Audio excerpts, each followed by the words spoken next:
أعوذ بالله السميع العليم من الشيطان الرجيم. بسم الله الرحمن الرحيم وصلى الله تعالى على سيدنا محمد وعلى آله وصحبه وسلم. Picking up with the legendary military ideology of the Prophet sallallahu alaihi wasallam.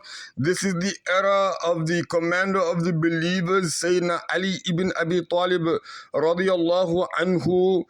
This will be, if I'm not mistaken, video number 48. This is your humble orator, Muhammad Israel. We do have the legendary military series of the Prophet sallallahu alaihi wasallam's legacy on this channel, as well as the other channel, Muhammad Gambia. So we're going to pick up, and that incorporates the errors of Sayyidina Abu Bakr as-Siddiq, Sayyidina Umar ibn al-Khattab, and Sayyidina Uthman bin Affan. And of course, the Madani period, which is the military era of the Prophet sallallahu alaihi wasallam himself. His career is known as the military career of his prophethood is in that series. So we're picking up with the ideology. And from page number 493. Eid prayer in the mosque for the old and weak when Amirul Mu'mineen, the commander of the believers, Ali ibn Abi Talib radiallahu anhu, was appointed as Khalifah, as representative,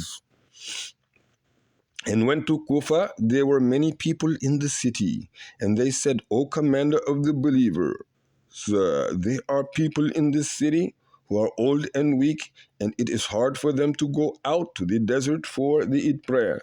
So the commander of the believers, Ali ibn Abi Talib radiallahu anhu, appointed a man to lead them in the offering of the Eid prayer in the mosque, and he led the people in prayer in the desert outside the city. This was not done previously, but Ali ibn Abi Talib radiallahu anhu was one of the righteously guided caliphs, and the Prophet sallallahu alaihi wasallam said, adhere to my example and the example of the righteously guided caliphs after me. The one who adheres to the way of the righteously guided caliphs has obeyed Allah Jalla Jalaluhu and His Messenger Sallallahu Alaihi Wasallam. Number 7, a man washing his wife after she had passed away. It is permissible for a man to wash his wife and to prepare her for a burial, according to Ali ibn Abi Talib radiallahu anhu, and he washed his wife Fatima radiallahu anha. May Allah be pleased with them both. It was narrated that Asma bint Umays said, Fatima left radiallahu anha, the daughter of the Prophet sallallahu alaihi wasallam, left instructions that when she died, none was to wash her except Ali ibn Abi Talib radiallahu anhu, her husband, and me. So Ali and I washed her. It is also narrated that there was consensus among the companions on that, because that was well known among them and no one objected to it. This was also the view of the majority of scholars, and the evidence for that is in the words of the Messenger of Allah sallallahu alaihi wasallam to Aisha, and I quote, it will not matter if you die before me, for I will take care of you, wash you, shroud you, offer the funeral prayer for you, and bury you. End quote. Number 8, the shroud is to be paid for from the wealth of the deceased. The cost of shrouding the deceased are to be taken from his capital, if he had any capital, according to Sayyidina Ali ibn Abi Talib radiallahu anhu. It was narrated from Abdullah ibn ad-Dumayrah, from his father, from his grandfather, that Ali ibn Abi Talib radiallahu anhu said the shroud is to be paid for from the capital of the deceased. The proof is that when Mus'ab ibn Umair was killed on the day of Uhud, we the companions could not find anything with which to shroud him except a woolen cloak, which if we put it on his head, his feet showed, and if we put it on his feet, his head showed.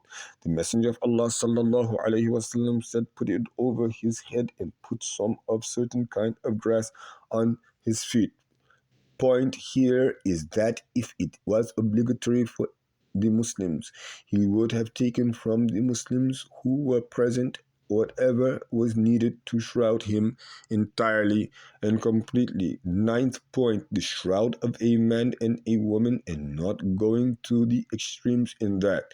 It is sunnah to shroud a man in three pieces of cloth and to shroud a woman in five, according to Ali ibn Abi Talib radiyallahu anhu. May Allah be pleased with him. That was narrated from him by Al-Khasani and others. Going to extremes in shrouding is detested, according to Ali ibn Abi Talib radiallahu anhu. This means using more than three pieces of cloth for a man and five for a woman. And the shroud of a man is three and transgresses not. Verily, Allah does not like transgressors. Point 10.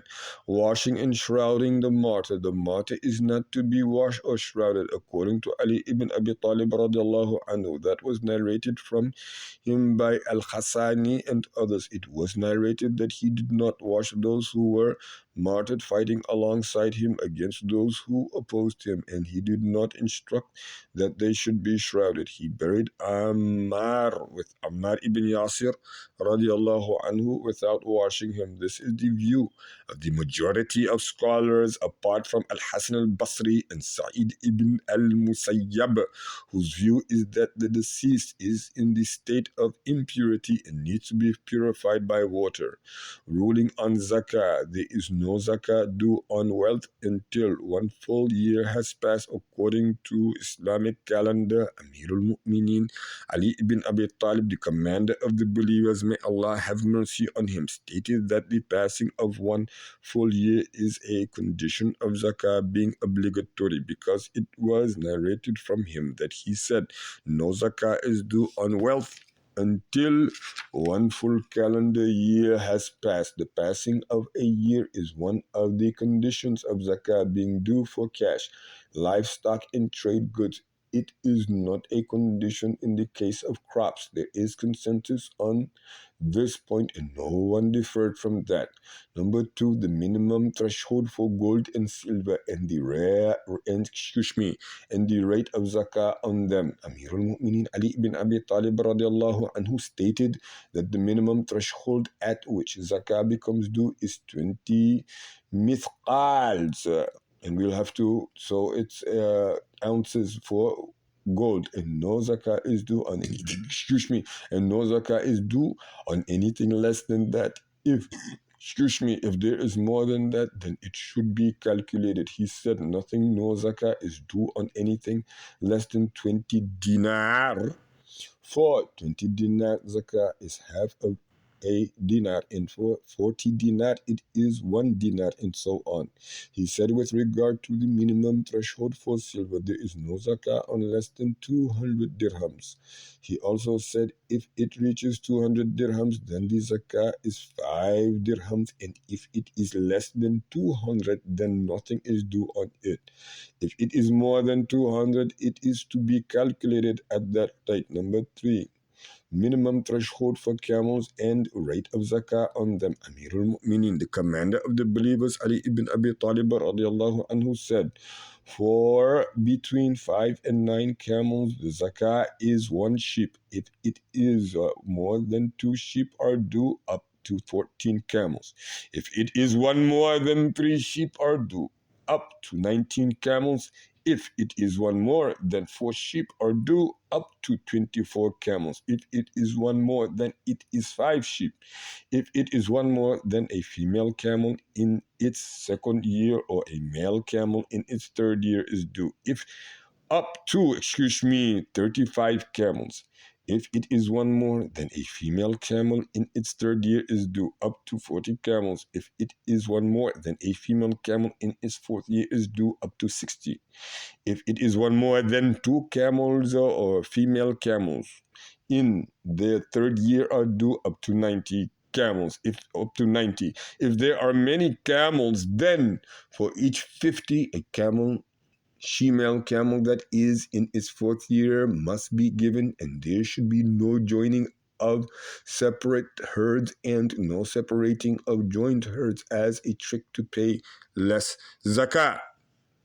types of crops on which zakah is due. According to Ali ibn Abi Talib, may Allah have mercy on him, the types of crops on which zakah is due are wheat, barley, dates, and raisins.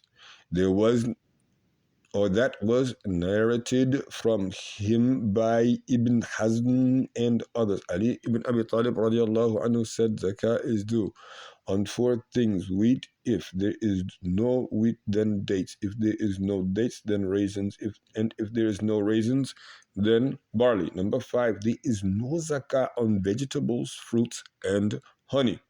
Amir al-Mu'mineen Ali ibn Abi Talib, who is the commander of the believers, said there is no zakah on vegetables. According to another report, he said there is no zakah on vegetables and herbs. This is the opinion of the majority of scholars. There is no zakah on fruit.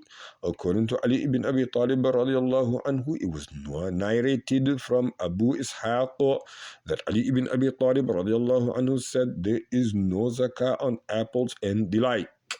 It was narrated from Asim ibn Dumura that Ali ibn Abi Talib radiallahu anhu said there is no zakah on vegetables, herbs, apples, and cucumbers. This is the view of all those who said that the obligation of zakah is limited to four types of grains. Evidence for such including them under the ruling on vegetables is that they have in common the fact that they do not last and cannot be stored. With regard to the zakah and on honey, it is not obligatory according to Ali ibn Abi Talib radiallahu anhu, who said there is no zakah on honey. Number six, giving zakah to one category of recipients only. It is permissible to give zakah to only one of the 8 categories of eligible recipients, or to only one person, according to Ali ibn Abi Talib radiallahu anhu, who said, there is nothing wrong with a man sending zakah to one category of recipients. It was narrated from him that zakah was brought to him and he sent it to the members of one household. Number seven, giving zakah to one's parents or children. Amir al-Mu'mineen Ali ibn Abi Talib neither the son nor the father has any right to obligatory charity. Whoever has a son or father and does not take care of him is a sinner. End quote. It was narrated that there was a scholarly consensus on this point. Those who disagreed with it interpret it as referring to voluntary charity. Their argument was that the benefit of that comes from or comes back to the giver of the zakah because he no longer needs to spend on them or give anything to them. And that may be a trick to avoid giving zakah. Moreover, zakah and maintenance are two separate duties, and one cannot take place of the other, as with prayer and fasting. Zakah is a duty towards Allah, so it is an act of worship. As for spending on maintenance, it is a duty towards people and upholding the ties of kinship. Ruling on fasting. Number one, the beginning of the Ramadan fast may be confirmed with moon sighting by one witness of good character. The beginning of the month of Ramadan may be, according to Amir al-Mu'mineen Ali ibn Abi Talib radiallahu anhu, must be or may be confirmed with a report of one witness of good character, whereupon the people are obliged to fast. It was narrated from Fatima bint al-Husayn that a man bore witness before Ali ibn Abi Talib radiallahu anhu that he had seen the new moon of Ramadan. May Allah Ta'ala enable us to see this coming Ramadan and get the best benefit of it in this life as well as in the hereafter, just as we were witness to so many Ramadans from the beginning of time to the end of it. Ameen. So he fasted. The narrator said, he said, and he ordered the people to fast as well. This ruling is based on what is proven from the Messenger of Allah sallallahu alaihi wasallam, who said, fast when you see it and break the fast when you see it.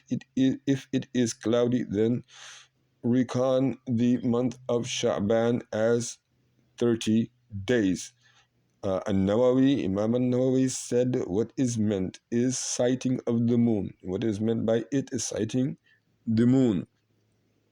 by some of the Muslimin, it is not essential for it to be cited by everyone. Rather, it is sufficient for all people if it is seen by two men of good character or by one man of good character according to more correct opinions. Inshallah, this one we will land it here at page number 499. سبحانك اللهم وبحمدك وتبارك اسم ربك وتعالى جدك ولا إله غيرك ولا حول ولا قوة إلا بالله العلي العظيم.